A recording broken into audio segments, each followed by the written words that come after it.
Hello and welcome to Two Words Wolves Pod. I'm Ryan Eichten, and with me, my guest today is Jack Borman. Jack, how you doing? I'm great, man. How are you? Good. Good to have you on. Obviously, you're the former editor-in-chief of the website I'm at right now, canisupis.com, but you're still covering the Wolves out there. What do you got going on? Yes, sir. We're doing the Locked On Wolves postcast. It's me and my man Luke Inman going live after almost every single Timberwolves game, unless there's a Gopher football game or Vikings game that day. And so you can listen to that on the Locked On Wolves audio feed wherever you get your podcasts. And if you want to join us live or see our beautiful faces on YouTube, we're all over the Locked On Minnesota YouTube page. Nice. Awesome. Yeah, I've watched those occasionally when I can, when I'm not covering the team actively myself. I don't know, Gopher football getting top billing over Wolves basketball. Maybe that's just a supply and demand thing. There's not as many Gopher games. No. But once we get past football season, it'll pretty much be every single game. There you go. Sounds great. Well, hopefully my audience can head over there and catch you over there. But we'll head into the meat of our podcast here. Just want to get your sense of like what your expectations are for the Wolves moving forward. Obviously the cat trade at the beginning of the season was the big thing that they're still kind of trying to figure out with Randle and DiVincenzo, but they're 8-6. Probably given the soft schedule and the injury free, probably like them to have another win or two, but still it goes. But what are your kind of expectations are the rest of the year? Can they reach the heights that they did last year, or should we kind of have our expectations a bit lower?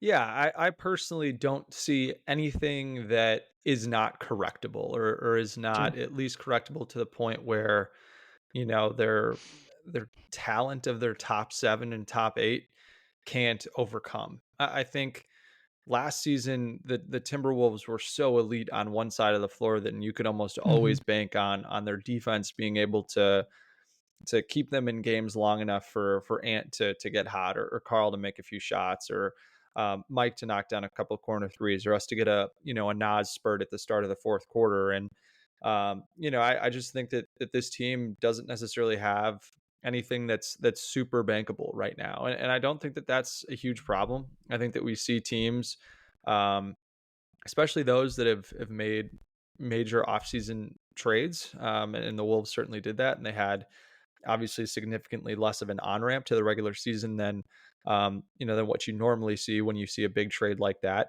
So I think certainly it's it's a delicate balance of giving the team some grace and understanding that Julius Randle and Dante DiVincenzo are pretty big pieces, and that integrating them without a ton of action in the preseason, a ton of opportunity to practice in training camp, it's just not going to be perfect right away. And I think Timberwolves fans are so used to seeing the team blow the brakes off of really bad teams last year, and that was a huge reason why the Timberwolves ascended as high as they did in the regular season. But again, I think that part is what's most concerning to me, that I think the effort and intensity level on the defensive end of the floor, especially with 2 of the 3 best defenders on the team and Ant and Jane McDaniels, just hasn't necessarily been there in some of the lower build games, if you will, so far this season. And so I think that's been a little problematic.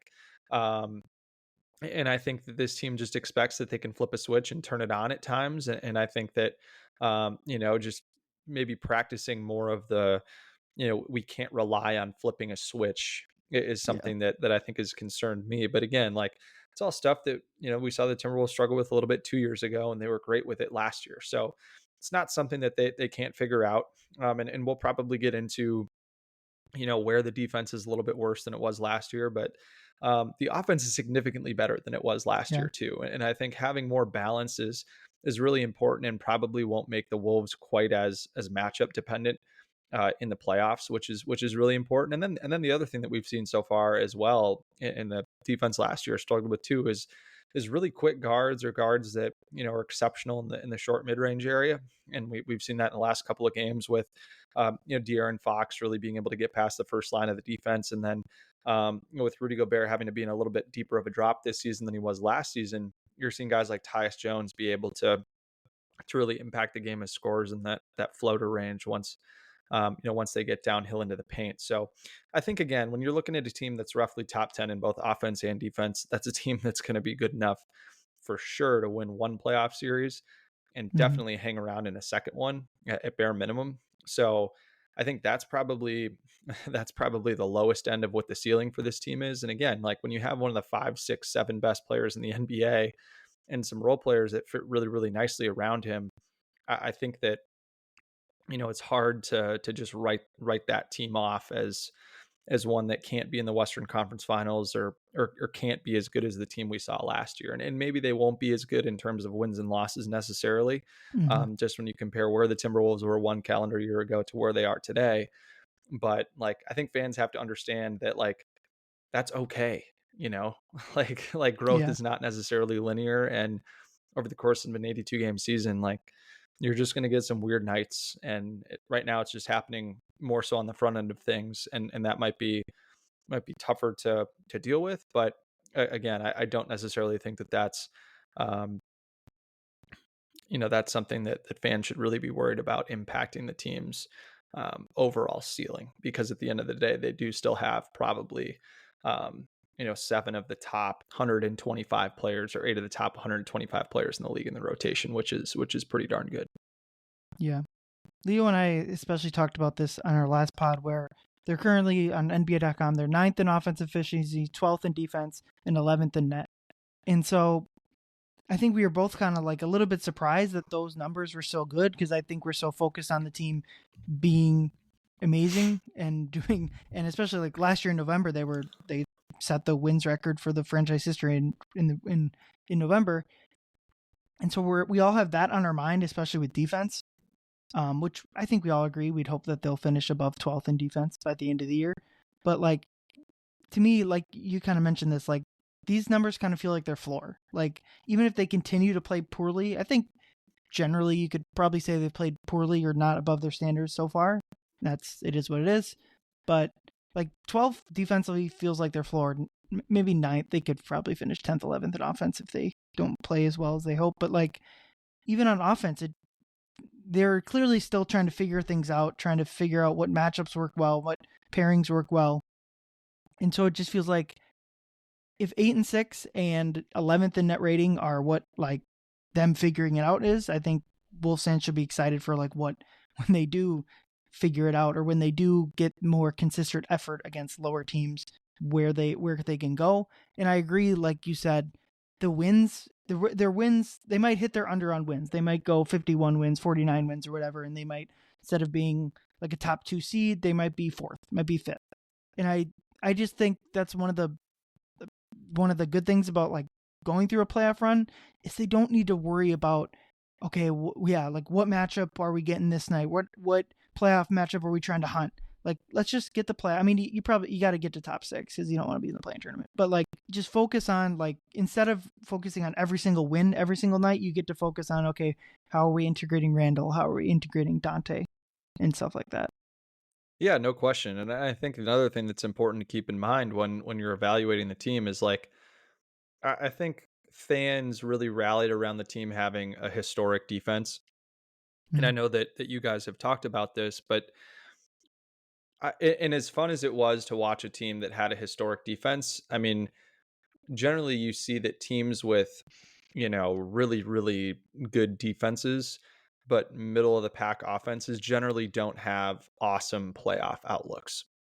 And Mm-hmm. generally speaking, the number one offense is going to beat the number one defense in a 7 game series more often than not, For especially in sure. today's NBA with how the rules are and how the game's officiated and just how flipping hard it is to stop. We've seen it with Luka and Kyrie. Like if you play perfect defense, they're still going to make some of these crazy shots. And I think for the Timberwolves, if fans can start to understand, or I guess think about it in a different way, and maybe it's a little bit moving the goalpost, but is how far they're falling in defense going to be more or less of a gap than how much they're jumping up in offense? And right now they're jumping up more in offense than they're losing in defense just about. I mean, I think too when you look at their net, I think obviously it's a little worse than where they were last season for sure, but I think you have to kind of let the numbers play out a little bit more For sure. than where they have through 14, 15 games. I'm just saying over the course of an NBA season, if you end up being roughly eighth or ninth in offense and roughly the same in defense, which is I think is probably a fair bet. I don't think this team's going to get a whole lot worse in offense unless their 3-point shooting just falls off a cliff. But again, seems a little unlikely considering how many really good 3-point shooters they have, and the Donte DiVincenzo has been really struggling from three so far. Yeah. I just struggle to see this team not having a ceiling that is equal or higher than what last season's team was. Because the other part of it too is like what was really tough to square about this team last year is like if Ant or Carl wasn't having a great night, good luck, you Yeah. know. And fortunately for the Timberwolves in the playoffs, like those guys had great nights a lot more often than they didn't. But I think this team is more well equipped to be able to make up for guys maybe not having a great night, and hopefully that'll only be easier for this team to make up, especially in games that are not playing opponents that are quite as strong. As Randall and DiVincenzo continue to get more integrated into things, and Jaden McDaniels can tap into more of his offense, I guess a little bit more consistently over the course of the season. Yeah. My point on this has been like we need to let go of the past a little bit. And that's Wolves fans, that's media, where it feels like everything that goes right on defense, we're trying to like find whatever they had last year. We're trying to compare them to that. And to me, it's like, and everything that goes bad, like the Portland losses, we compare that to the first Gobert year. And like, that's fine. And it's easy to like contextualize things that way. But like, just because thing X goes wrong on X night, that doesn't mean they're going to end up the 8th seed and lose in the first round. And just because like they have a great, if Jaden and Nah have a great defensive possession that mirrors that the one they had against Jamal Murray in the playoffs, that doesn't mean that they're going to be first in defense again. There's real problems with the defense that will almost certainly keep them out of the top 3. I would guess that seems like an unreachable bar, just given their lack of center depth and just whatever else. But I think everything is still there for them, and no one's panicking, at least not since maybe people are panicking after the second Portland loss. But I agree with you. I'd like to get your thoughts on this. Which side of the ball do you think will finish higher at the end of the year? Just whatever net rating or whatever metric we're going to use, because I think Leo was more on the side of the offense would kind of be more top 5, and I was more that the defense would be more likely to get into the top 5. Yeah, I think it's honestly it's tough because I think so much of the defense is dependent upon Rudy Gobert, Mm-hmm. whereas I think the offense isn't quite as dependent upon that. And I think, if you told me that Rudy was going to play roughly the same amount of games as he was going to play, or as he played last season, I would say the defense. But if you were going to go the other way and say maybe he's going to play less, or guys are going to be hurt, whatever, I would say the offense, just because this team has so many good shooters on it, and they've figured out a good way to be able to increase their 3-point volume. And I think Anthony Edwards taking that on his shoulders has been really important. And you also added one of the best high volume shooters in the NBA in Donte DiVincenzo, and Naz Reid's playing more, and he shot threes at a higher rate or frequency than Karl Anthony Towns did last season.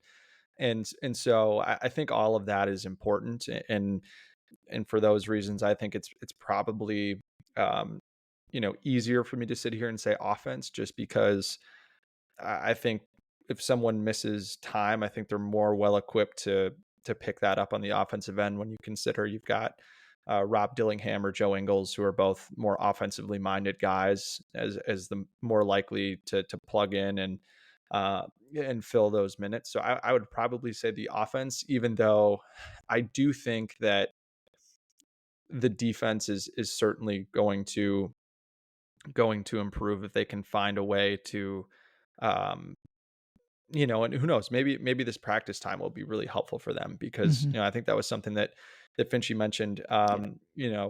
after the Sacramento and the Phoenix game, is just I don't think that they've really had a whole lot of time to practice with Naz at the 5 and Randall at the 4 defensively.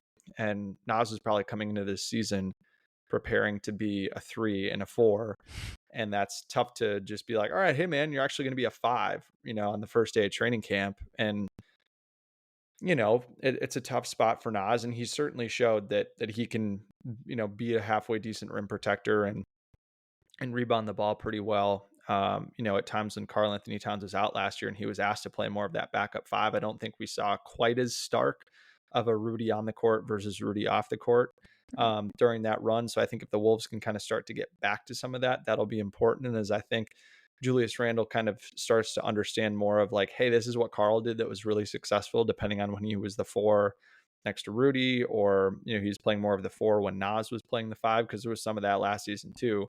Um, so I think those are all things that I think we'll have to monitor coming up here. But I think if Rudy's healthy, it'll be the defense. But if he slips at all, or misses, 15 games, whatever the case may be, I think it'll probably be the offense.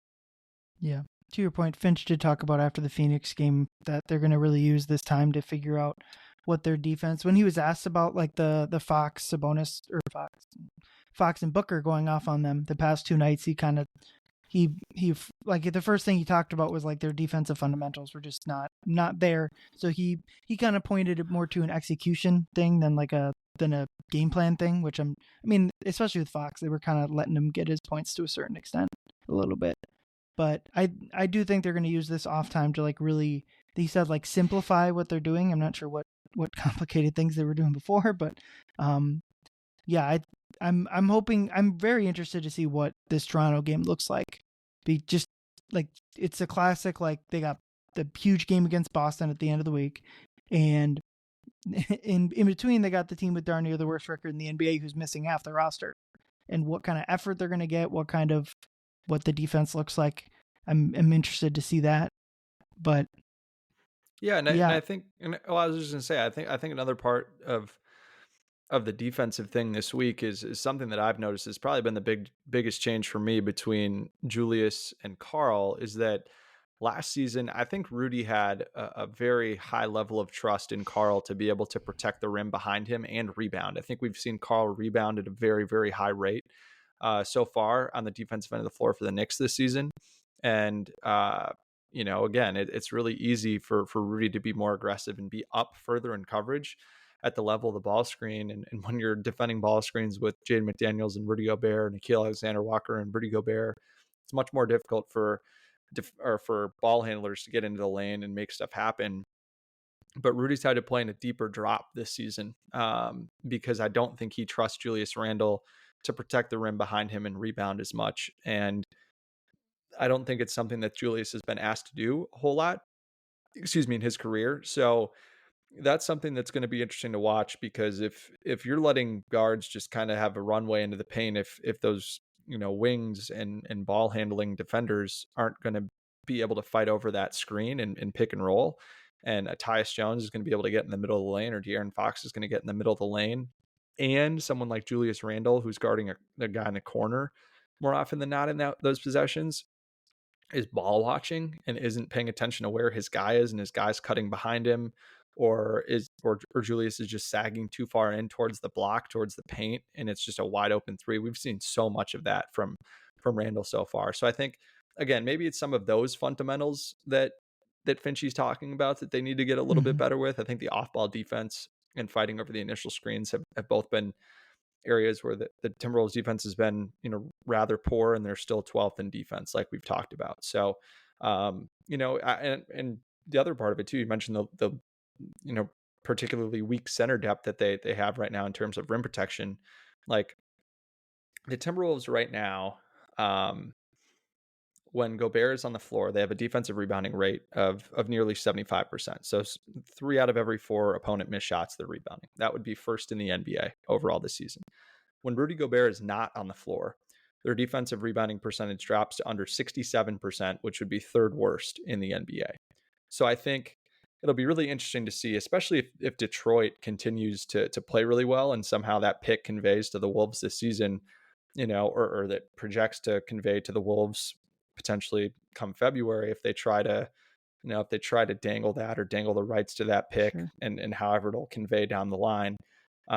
Maybe you go try to get a Rob Williams that we just saw, beat up the Wolves in that first of two back-to-back games, or try to scour the league for more rim protection help on the second unit, kind of like they did with Monte Morris last year, but for center depth, because I do think that is that particular stat with defensive rebounding is going to be something that they will struggle with. Yeah, I agree that like the Rudy off minutes and backup center minutes are that's like the big thing, like roster wise, that seems to be missing. Everything else, like the solutions are on the roster, they just got to execute and figure it out. My thing with like trading for a center, like if it's like what it took for them to get Monte, and it's someone that is going to play backup center minutes, play when Rudy's out, and then in the playoffs is largely going to get DMPs. That makes total sense to me. But I just kind of wonder if they trade for like a Rob Williams type who you'd probably like to play 20 minutes a night. Like, I don't know where those minutes are coming from, because those top 8 guys, I mean, there'll be injured minutes and whatever during the course of the regular season. But I'm just saying, like, a fully healthy roster. And it's been my thing with Minot and Dillingham playing, where like I just don't know. There's not more than 10 minutes if you want to continue to play your top 8 guys 25 to 30 minutes a night. Yeah, I think that's fair. I also think, I mean, it'd be pretty unlikely that the Timberwolves don't have an injury of some sort. For sure. And I think you probably don't want to play Rudy Gobert 36 minutes a game right now. I think if you can get him closer to 30, just to be able to preserve him, I think that would certainly be better. I again think you could probably get away with sitting Julius Randle for another 2 minutes a game. You could probably deal with, sitting Jaden McDaniels for another 2 minutes a game, and he's probably going to get in foul trouble. Like, I just think minutes are going to open up a little bit more easily than some people are saying. I think, again, at full strength, like, that's fine. But again, I think, if you're too deep, you have the ability to adjust your rotation based on matchups. And I think that's something that's, something the Timberwolves should probably lean into a little bit more. Or in certain instances, maybe be willing to start Nickeil Alexander-Walker over Mike Conley, and be able to kind of mess with the rotation that way a little bit. And I just think it's some of those things I'd like to see the Timberwolves lean into a little bit more, and have the coaching staff just get a little bit more creative, so that when the playoffs come and you're so used to having this very rigid rotation with guys coming into the game at the exact same time, going out at the exact same time, not being malleable based on the matchup and who's playing for the other team. I think that that can only help them, having that flexibility and that agility come playoff time. Yeah, I guess I'm more focused on the playoffs, I guess, and maybe I shouldn't be. It's mid-November, but like I agree that there should and will be minutes in the regular season. I just think like trading a big assets for someone that isn't going to play a gigantic role in the playoffs, like that Detroit pick, and maybe that's not a big asset, I guess, but that would be my response. That's true. I mean, I kind of think it's going to convey this year. Oh, not because I'm some Detroit Pistons bozo, but like I just think the Eastern Conference is so bad that they're going to be in the bottom half of the play-in tournament. Yeah, I mean, Cade's been tremendous. Malik Beasley has been amazing the last week and a half, 2 weeks, and Jaden Ivey's looked a lot better. And I think if Jalen Duren, Beef Stew, those guys stay healthy, I could see it. The East is terrible this year. It's so just a joke. Especially if Philly and Milwaukee aren't going to get their crap together. I'm guessing Milwaukee probably will to a certain extent, but like, let's see. Yeah, Philly's down 17 in the fourth quarter. Yikes. So, I mean, they're 7-9. I don't know if they can keep a 44% win percentage up, but like the teams chasing them, other than like Milwaukee, are Chicago, Brooklyn, Toronto, Charlotte. Like, who's catching them? I'm not even like, that was like my one thing when people were all like worried, like all frustrated about the Detroit pick and the protections. And I was like, why will this not convey in the next year or two? If it doesn't convey, what the heck is Detroit doing? Because like, aren't they trying to? I mean, they're not trying to win, but like they've hit the bottom before. Like the bottom is in the past for them, right? Like they have the dead cat bounce at least. Like they're gonna, in theory, start rising to at least like a play-in tournament type of team, right? I would think so. And they have a coach that seems like he knows how to use their players that are on their roster right now, which is, It's and seems important. to understand that playing spread pick and roll with Cade Cunningham as your point guard generally leads to pretty good things. And that didn't really land with Monty Williams until March last year. Well, as much as I'd love to keep talking about the Detroit Pistons, we'll head back to the Wolves. I guess bearing the lead here, Julius Randle had his best game of as a Timberwolf on Sunday. Scored 35 points and hit the buzzer beater that won the game. It also hit the buzzer beater at the end of the first half, which if that one doesn't go in, who knows how the clutch time of the game plays out. But like my overall thoughts and really sitting with it the past couple of days is hopefully like this is like a springboard for Randle to like really like he's gotten comfortable with Minnesota. The fan base obviously really supported him that night. He got a fantastic moments with his kids. His younger one does not like loud arenas apparently, and his older one apparently is always there. So that's fun. But do you think like this can be? And he's played well, I think overall, especially offensively, and we've touched on the defensive stuff that's caused issues. But do you think this can be like a springboard for him, or is it just a one-off? Yeah, I don't necessarily think that it could be or that it's necessarily one or the other. I just think for me, it drew my attention to what's been an interesting trend so far this season for the Timberwolves and for Randall more specifically, in that the Timberwolves are 8-1 when Julius Randle takes at least 4 threes.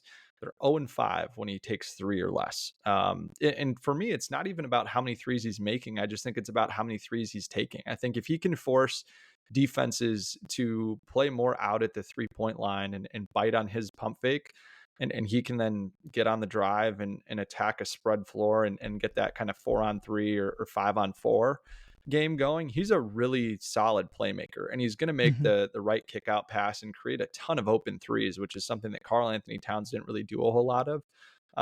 So I think you'd like to see Randall clean up some of his turnovers, but again, you'd hope that would kind of come with some increased continuity. But there's a pretty strong positive correlation with the number of threes that Randall attempts and his assists in a single game, and his turnovers have a negative correlation Mm-hmm. with the number of threes that he takes. So the more threes he takes, the less he turns it over. So I just think the better the Timberwolves are going to be able to space the floor, the easier it will be for Randall not only to impact things as a shooter necessarily, but to put it on the deck and attack a spread floor and have a little bit of an easier load to be a playmaker. But the other thing that I think it highlighted for me is just like Julius Randle is able to create his own shot more easily than Karl Anthony Towns was. I think what you lose in Karl's ability to um, be a hyper efficient low post scorer, I think you gain in Randall being able to create his own shot and play make for his teammates a little bit more. So that's certainly important, especially when it comes to late in games and defenses are probably just loading up on Ant, expecting Ant to be the guy. Having another outlet that is easy for Ant to hit and trust. Okay, this guy's probably going to be able to create a halfway decent shot for himself or others is certainly something that lightens the load for him and has to feel good for Ant.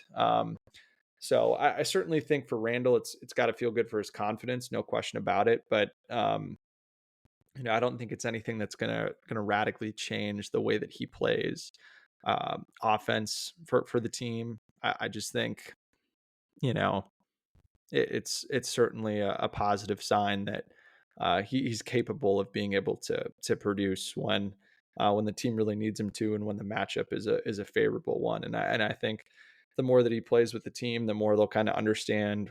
Okay, when do we want to try to feed Julius and have him abuse this matchup?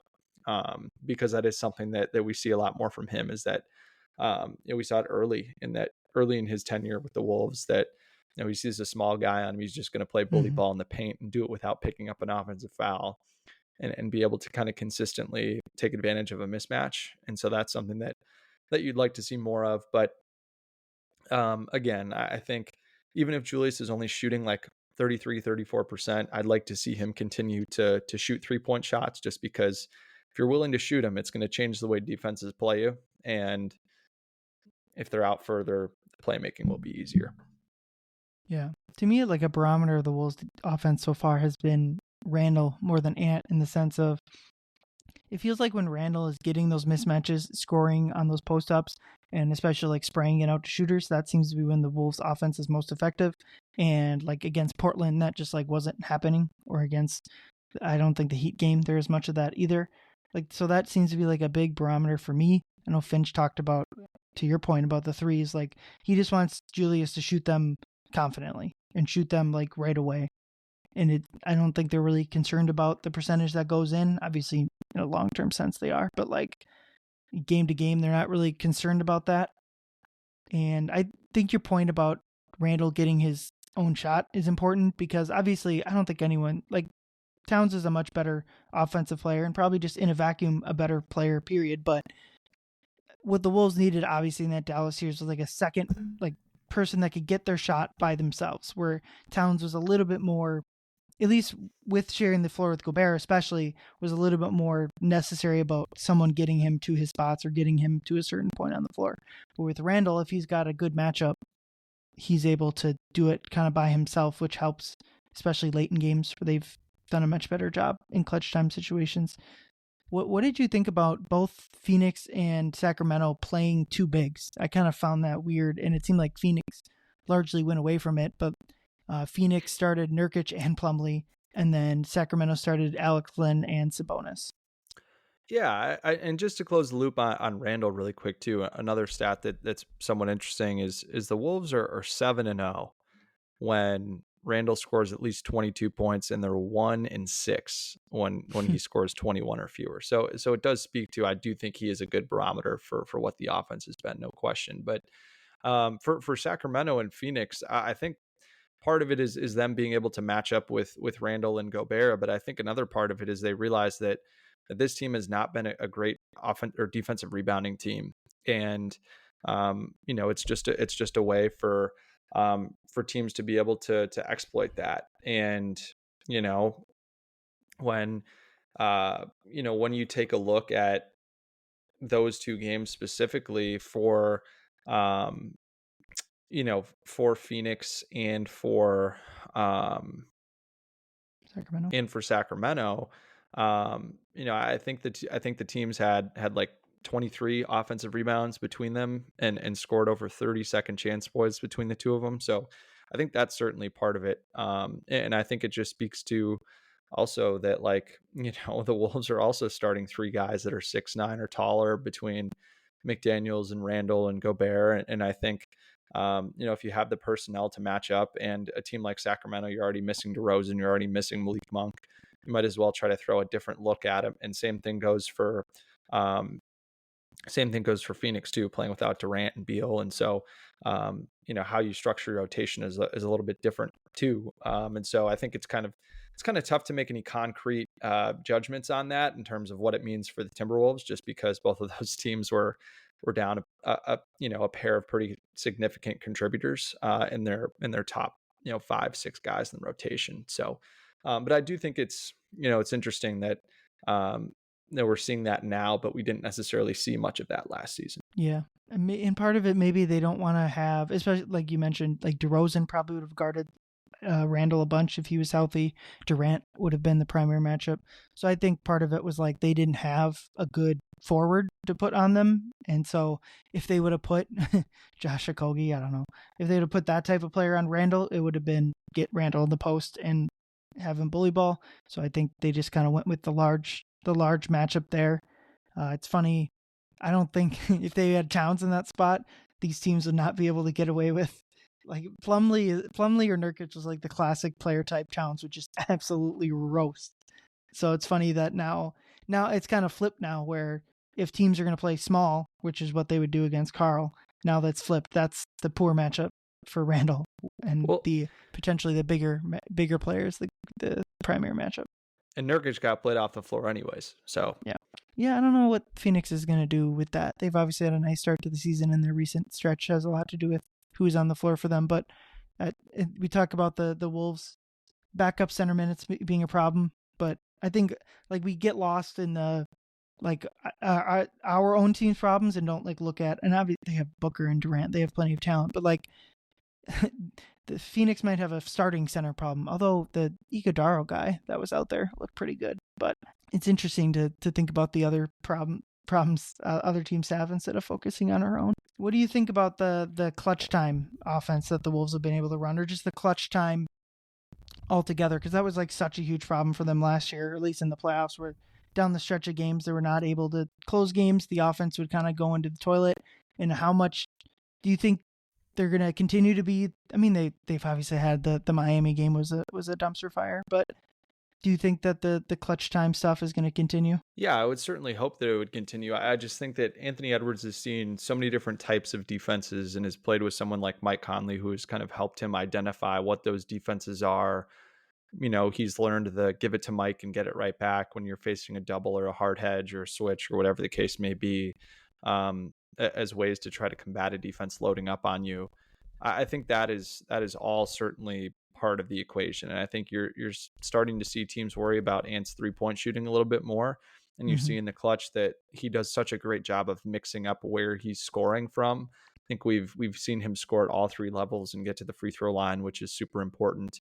And I think, when teams are loading up on a specific player or have a heightened sense of awareness of, okay, where's Anthony Edwards? I think if you move the ball really well, or you have, good pace and kind of kinetic energy in your half court offense, it's just easier for the ball to find the open man. And there's going to be more open men for the ball to find in those situations as well. So I think that's where the continuity, I think, is really starting to make an impact for the Timberwolves. And you're also starting to match that kind of with where Anthony Edwards is on his kind of clutch character development arc, and that he's seen so many different defenses now that he kind of has at least seen on film, okay, I've used this against this type of defense and this has worked, or he has, a better understanding of all these different guys in the league and who they are as defenders and how they might defend him. So I think that that's all certainly part of it. And then again, you factor in that you have another guy like Randle who is capable of scoring in isolation, which is no doubt really important. Jaden McDaniels, we've seen, is capable of scoring in isolation.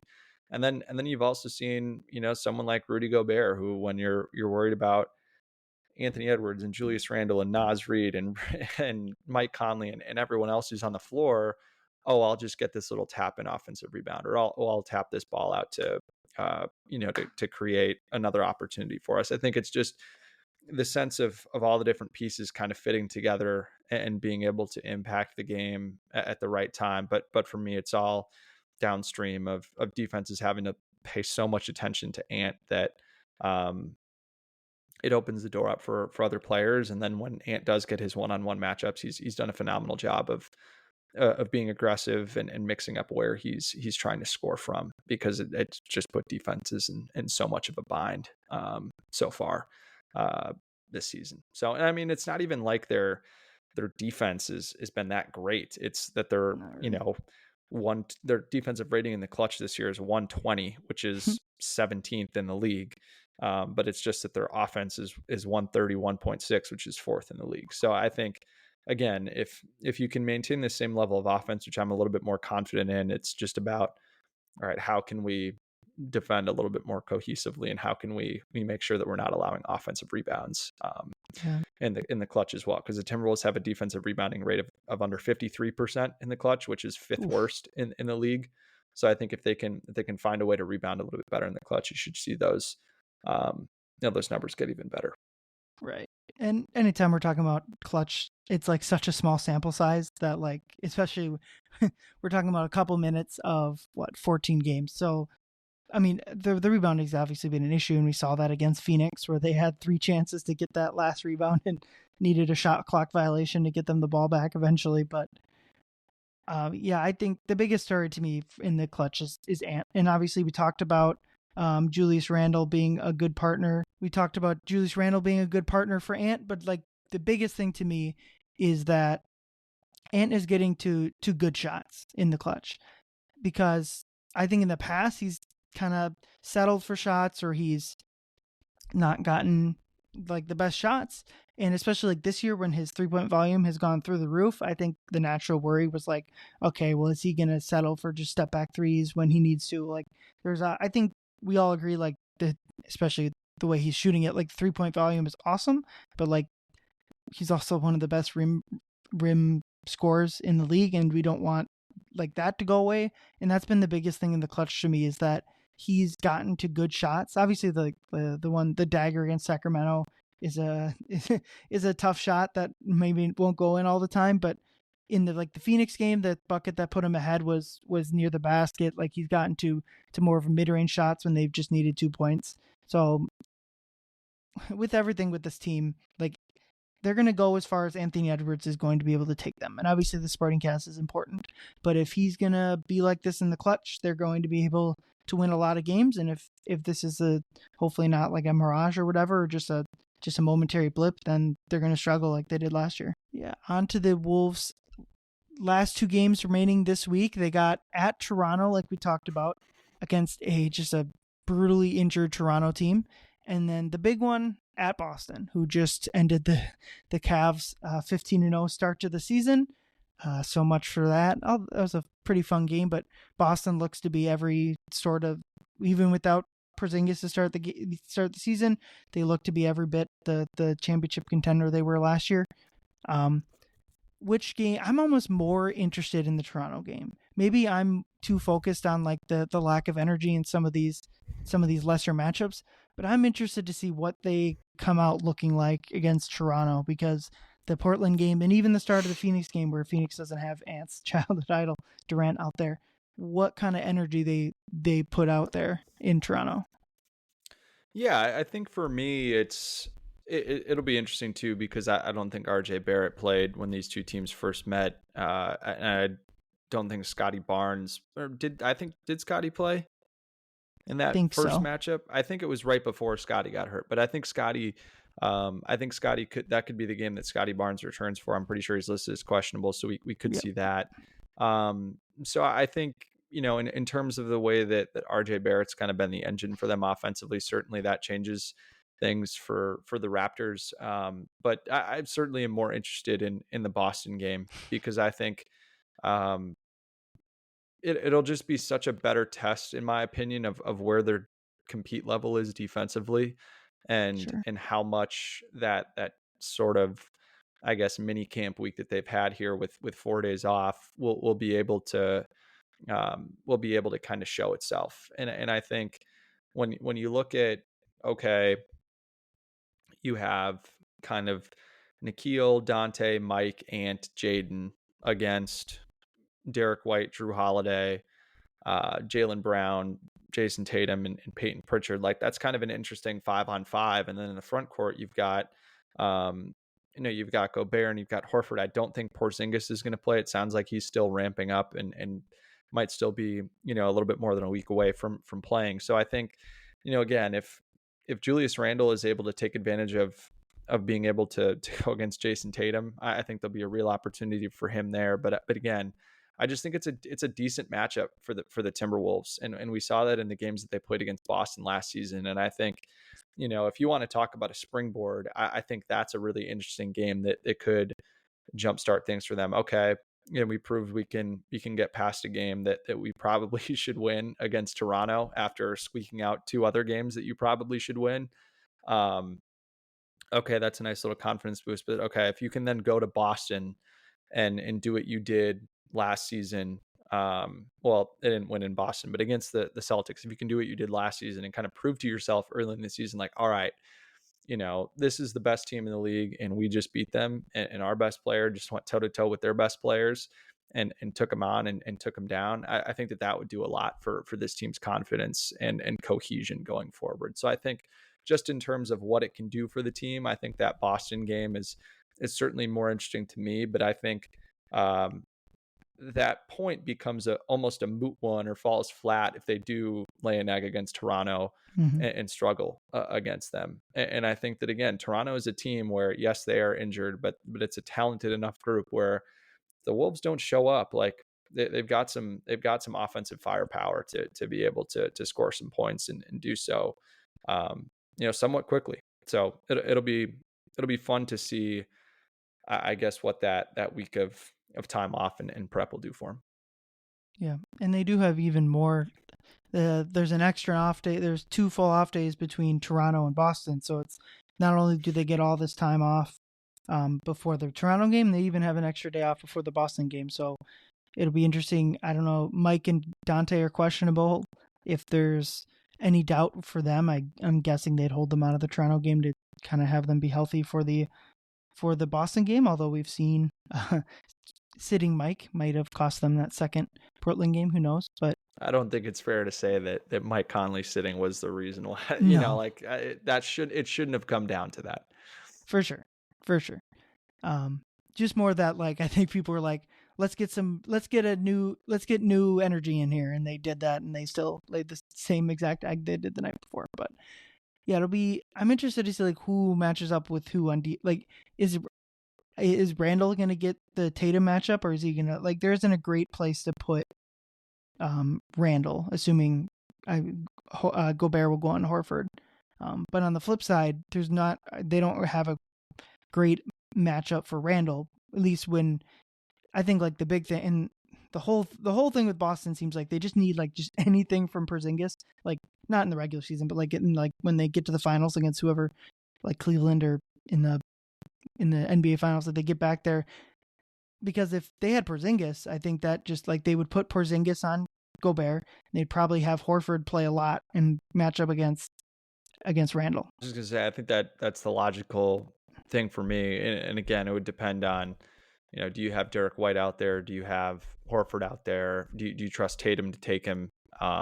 So yeah, and that's the scary thing with Boston is, I mean, the Wolves are kind of hoping to get to this point too, where they just have waves of fantastic all-star caliber players that it's just like, they have Randall or Drew Holiday isn't playing well, they'll throw Derek White at you. When they have Porzingis, if he's not doing whatever, they'll throw Horford at you. Like they just have they need a shot at the end of the buzzer, they throw Pritchard in there. Like it'll be a fun game just watching the Wolves try to match up with that.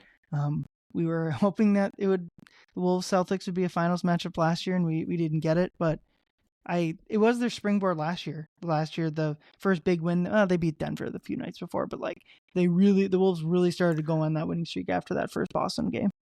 Yeah, but I think that Boston game was a little bit more eye-opening in that there were higher expectations for the Celtics, as crazy as that sounds, for the Nuggets coming off of winning a title. But again, like the Wolves had played Denver, I think being in the same division, playing them in the playoffs, like that obviously is something that's interesting and important too. But I think too, the other thing that will be interesting to see maybe like what the Wolves are able to learn from is like the Celtics are basically playing a 9-man rotation, and they've been playing 9 guys pretty consistently. And it's like their top 6 guys, top 7 guys are just as important, as impactful as the Timberwolves. And I think you're just seeing that like nobody's playing more than 37 minutes a game for them right now. And I think the Wolves maybe not being able to play as efficiently with their starting 5, leading to closer games, situations where you're putting more pressure on your bench, and Finch maybe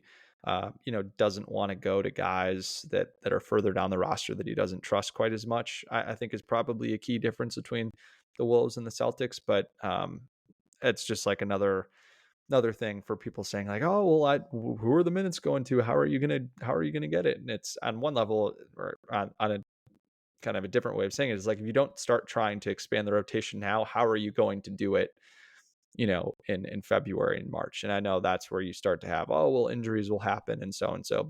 But again, like more planning that you can do and being prepared for when those injuries come or when those shoes drop, I do think is important. And if the Celtics can do it, I think the Timberwolves can do it, because that would be the one comp in terms of how deep the Timberwolves are. Yeah. I mean, in a lot of ways, what the Celtics are doing, or what the Timberwolves want to do, obviously the titles, obviously what everyone's looking for, but like, just, I mean, they're 15 games into the season, they're in cruise control. Like you said, they're not overplaying their guys. Just absolutely shocked if they weren't a top 2 seed, which is all they give up game 7 to Cleveland in an East Finals. They're going to prioritize like figuring out their matchups and rotations over trying to fight for that 1 seed. And that's kind of the cruise control level that I think Wolves fans would like to get to, is like a year in, year out contender where you're not worried about losing in Portland because you didn't play this way or that way. You can get Dillingham minutes without trying to win every night. And unfortunately, I just think like in the extreme short term, they are in that point where they need to play their top 8 guys a little bit more. And ideally, they kind of get the cohesion right where they can they like you said, they can lower some of these guys' minutes in order to get Minot and Dillingham minutes, because while I don't think either of those guys are going to be like a playoff rotation piece, they're gonna like the money of it all is going to require them to get these guys ready at some point, especially Dillingham, when whether it's next year or the year after, like Mike Conley won't be here, won't be an effective player anymore. And that's why I think like I agree with my not being a playoff, but I absolutely think that you could put Rob Dillingham in the game and just say go cook Yeah. offensively for 5 or 6 minutes, and that's unquestionably a switch that you're going to want to be able to flip come the playoffs, and it's a card you want to be able to play. And I think if you're not willing to play that card in a regular season game against like the Thunder, or excuse me, against like the Raptors or the Hornets or something like that, come on. At some level, like I understand that we want to prioritize winning games in the interim, but I also am very interested in raising the ceiling come April and May. And I think fans may be concerned, oh well, if we're not a top 2 seed, then we just have no chance. Like I think we've seen that if you can play defense the level the Timberwolves have been able to prove that they can play defense at, I know obviously different team, but most of the same pieces are there. Like I think I think they're capable of winning a road game and flipping the series.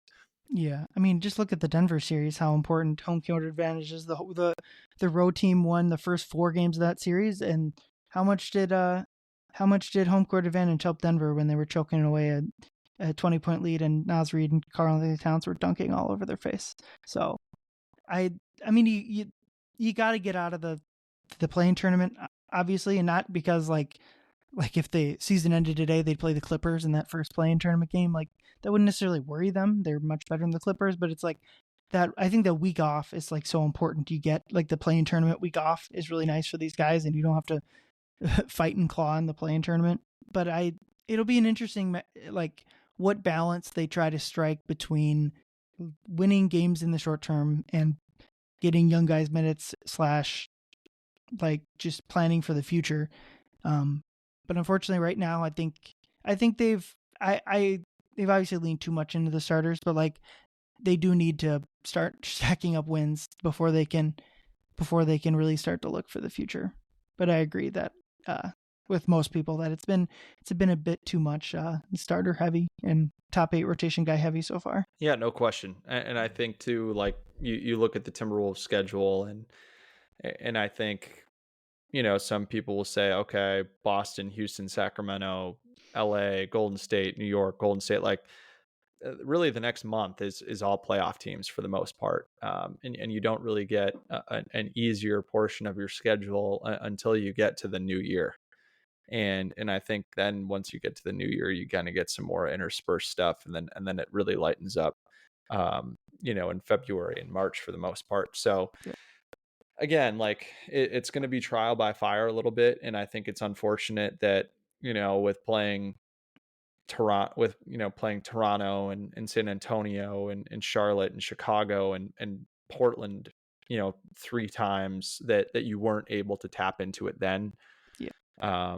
Just because that was the opportunity for it. But again, like on some level, it's like, hey, if the starters played better, maybe Finch would feel better about, you know, trusting some of those other guys to play. So it'll be interesting to see how they approach that, because I don't necessarily think it's super tenable to play, you know, 7-8 guys for 20 plus minutes a game, especially when, you know, it's been hard to bank on 2 of Nas, Dante, and Nikhil really giving you an offensive punch every single night. So we'll see. But I do think that they will need to manufacture more scoring off the bench, and maybe that has to come from Rob Dillingham. Oh, I thought you were gonna say Luka Garza. Hey, I mean, I'm all for playing Luka Garza if the opponent has a small ball 5 as their backup 5. Sure. Like I think Luka Garza is like going to absolutely destroy those matchups. I think he's unquestionably going to score.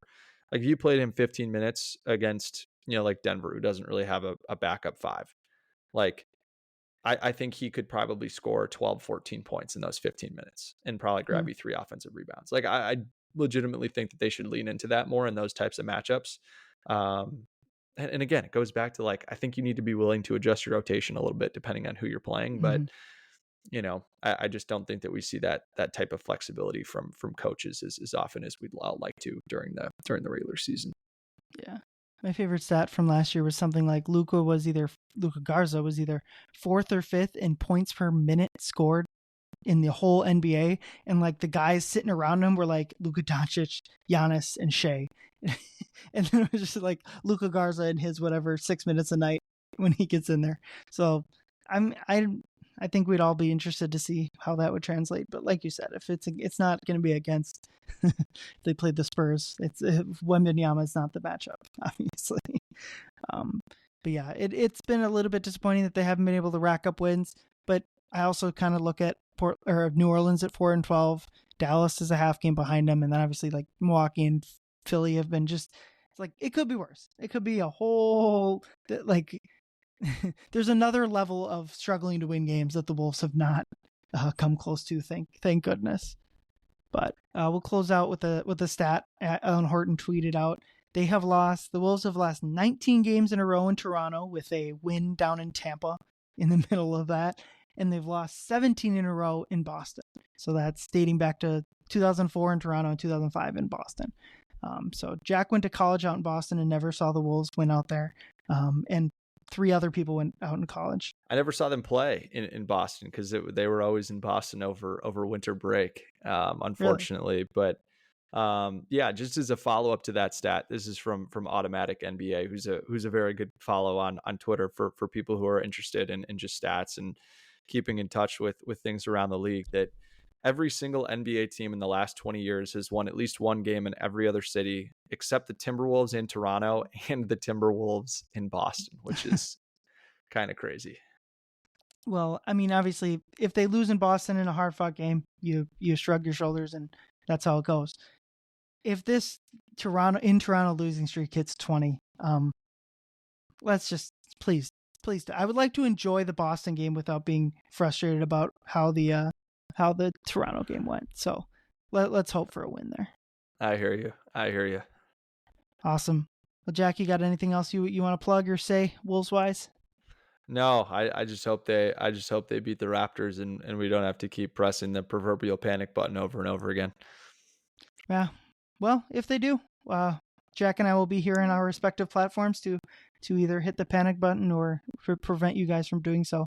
Well, yeah, thanks for listening, everyone. And Leo and I will be back with you guys early next week.